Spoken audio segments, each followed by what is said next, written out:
Hello, welcome to my channel. I'm Tiffany, a retired librarian turned homeschool mom. If you are new to my channel, please go back and watch the beginning of this book series because in this video I am reviewing Stage Fright, which is book 4 in the 6th book, Allie Finkle's Rules for Girls by Meg Cabot book series.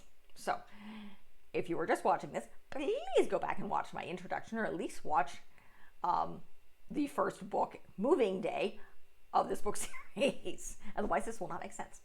Okay, on to the review here. No, I just washed my hair. I didn't want to bother. This is not daytime. Yes, I do have blackout curtains here, but it is 7:30 at night. Moving on here. So, Stage Fright is kind of an interesting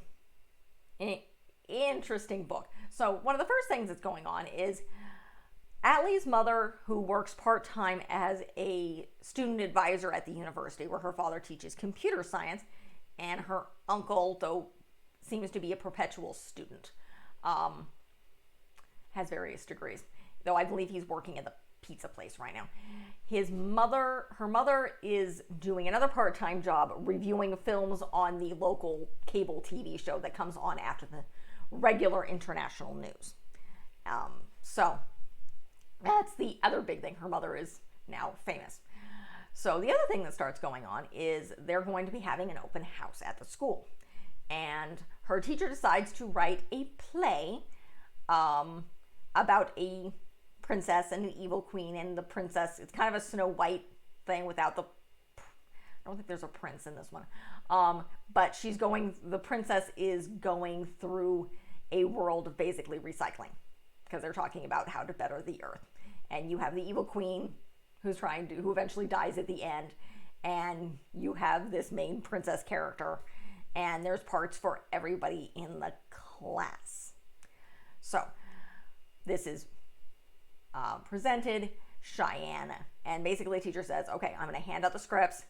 We're going to do auditions tomorrow, and then Friday, which I think is the next Friday, I will tell you who's going to be playing who. So everybody wants to be the princess, except for Allie's friend Erica, and I think their friend Caroline. Caroline doesn't really want to do anything. She wants to deal with the sets. Erica wants to be the fairy godmother character, because there's a fairy godmother in this. It's interesting. So Allie really actually wants to be the princess, but her friend Sophie wants to do it too, as of course does our evil Cheyenne. So, if you don't know what I'm talking about, again, go back to watch the beginning, particularly since the last book explains Cheyenne. And Cheyenne is really, you find out just how evil she is. So, moving on. So, Allie goes home and she prepares and memorizes all the parts, everything with her uncle, who at one point in time was a drama major, and goes in and she tries out. So does Sophie, so does Cheyenne, so do pretty much all the girls, except for the few. They try out. So Friday comes along, and they start announcing them. Now most of the girls, it basically boils down to Cheyenne, Allie, and Sophie for the princess part. Now, Allie does not get the princess part. She gets the evil queen. She's not entirely happy about this. But her uncle eventually convinces her, like, the evil queen has more lines. It's a harder part to play. Her friend Sophie gets the princess role. And then Cheyenne, who's really pissed off, is like the prince is like a princess of, or a queen fairy of one of the lands, along with her friends. So it kind of goes through this, Allie accepting and leaning in to the evil queen and really playing it comedically. Cheyenne being obnoxious and basically phoning it in along with her friends. And she talks to her uncle, and he's like, okay, maybe try being nice to them. Compliment them constantly until they stop phoning in it, which is what they do. And it starts to work on everybody except for Cheyenne. So the other thing that's going on is Allie's mother, after her first review, didn't put on enough makeup. So she goes to the mall with Allie after Allie kind of has the bad day of her not getting that part. So they do a girls' day at the mall, and they're in one of the department stores. Her mother's getting makeup done.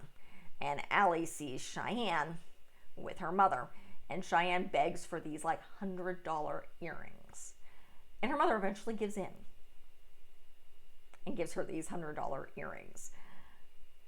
Which Allie's like, my mother would never, ever do anything like this. And then they have to go somewhere else to get proper food because, again, somehow they're stuck up. I have no idea what her father's doing. Apparently he has enough money to take a sabbatical. I'm guessing he's in America for a reason. He's writing some sort of history book. I can't remember what it was. But still. So yeah, she's very much spoiled. But Allie's mother gets the makeup, and Allie just kind of sees this, and it really does show Cheyenne's personality and why she has that pioneer.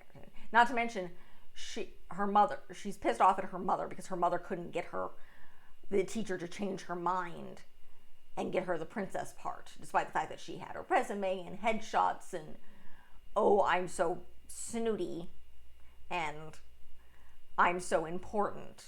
And she's pissed off at her mother because her mother had called and complained to the teacher. The teacher didn't budge. So yeah, that goes on. You kind of see that side of Cheyenne. And then kind of things go on. Cheyenne starts entirely phoning in. Sophie starts to get a big head. So they're going to be doing a dress rehearsal in front of the kindergartners. Again, Allie's little brother is a kindergartner, and they get to choose kind of their costumes. So, and Allie's wearing a certain pair of shorts that Sophie is getting irritated with. Cheyenne's wearing a big fancy dress and a fancy crown and looks better than Sophie, and Sophie's not happy. And eventually she gets in trouble because she insults Allie and won't apologize. And so she then makes herself sick because she's kind of a hypochondriac. And so she's out of the play, and it goes between Allie and Cheyenne. And Allie chooses not to go after it, so Cheyenne gets the part. So the girls go to Sophie's house and beg her to basically get out of trouble. It's like, apologize to Allie, otherwise Cheyenne's going to take the part.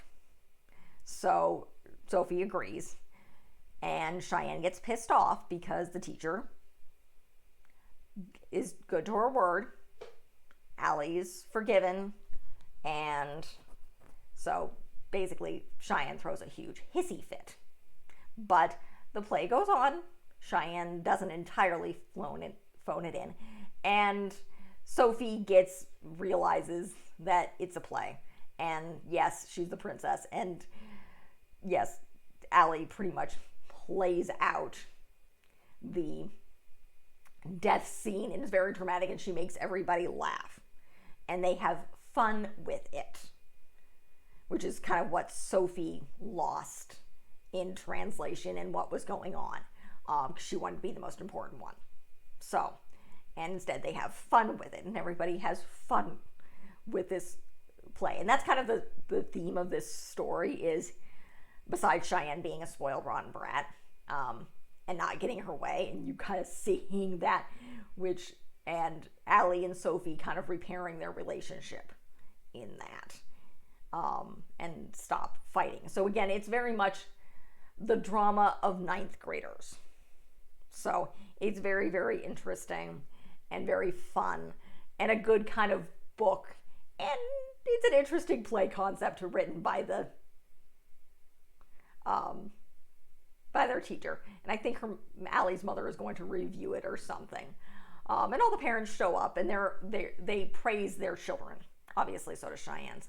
But again, they have fun. Though Allie does get in trouble with her mother when her mother finds out she's wearing a pair of her mother's fake eyelashes. And her mother's like, "You are way too young for that. Go take those off." But again, it's stage makeup. So, which is why her mother bought them in the first place as well. It's stage makeup.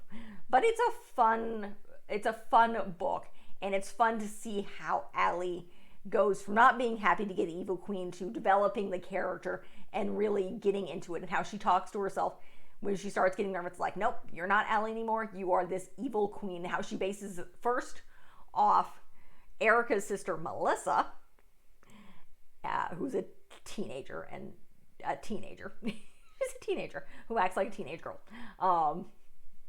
and who they torment because they're 9-year-olds, and then off Cheyenne.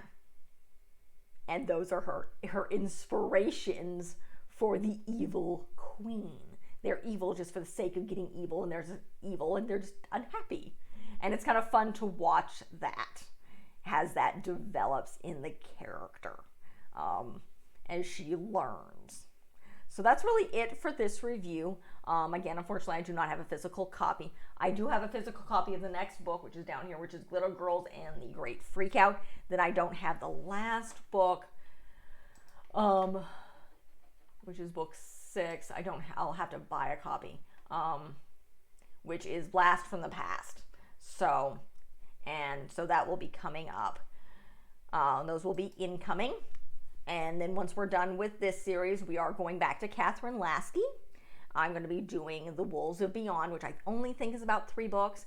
And then I'm going to be doing her Polar Bear series, which again, only 3 or 4 books long. So unfortunately, The Wolves, I think I'm going to mostly have to end up buying myself anyway, because my library just doesn't really have them in physical books, and I don't do audio very well. So after that, I will be doing, if you're interested in what's incoming series-wise, because I'm not done planning 2024 yet. It is March 9th of 2023. So, yeah, I'm not there yet. I do have my series planned out, though. I'm covering the Anne of Green Gables, which means I'm covering all the Anne of Green Gables books, which I believe ends in Rainbow Valley. Or it could be, maybe it's Rilla of Ingleside. It's one of those 2 books about Anne's children. And then I'm going to actually cover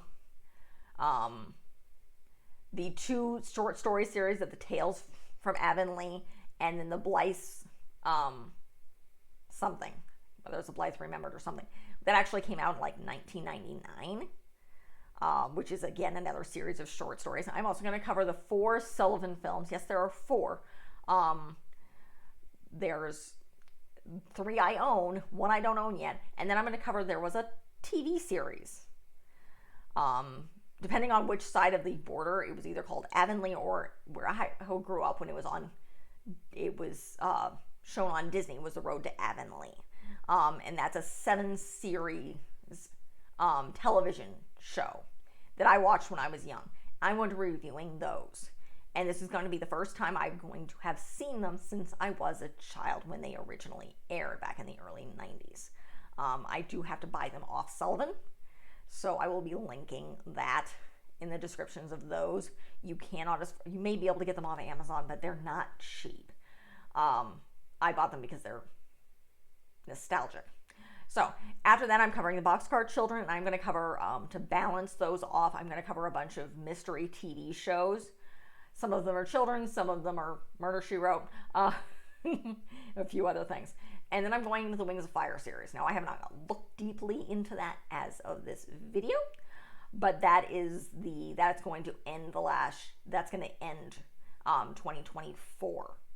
So if you want to look back on what I've covered so far, particularly this year, book series wise, I obviously did the Guardians of Gahul, which is like all in was like 15, somewhere between 15 and 18 books. And previously I covered 2 Tamora Pierce book series. I covered the Song of the Lioness Quartet and the Wild Magic Quartet. I have covered 6 of the Circle of Magic, the Circle of Magic and the Circle Opens quartets. And then the Will of the Empress. I have not covered Battle Magic or the Melting Stones yet. I may cover them at a later date. I do in fact own them. I also will cover the Becca series as well as Protector of the Small later. Again, I own those. I'm not covering the 2 books in the Daughter of the Lioness books. I don't like them. I don't own them. I don't want them. I'm not going there because I don't have to. And then I'm not covering her brand new book series until she finishes it. So that may be in the distant future. So, and then of course I'm working on 2024. If you're interested in anything else I covered in 2023, Black History Month, Asian History Month, unicorns, vaccines, Caribbean American History Month, LGBTQ stuff. I think that's what's, and I always have a tendency to cover Irish stuff in March. So, and then that's what I know off the top of my head what I covered this year so far. So like and subscribe, leave a positive comment if you have one. Thank you.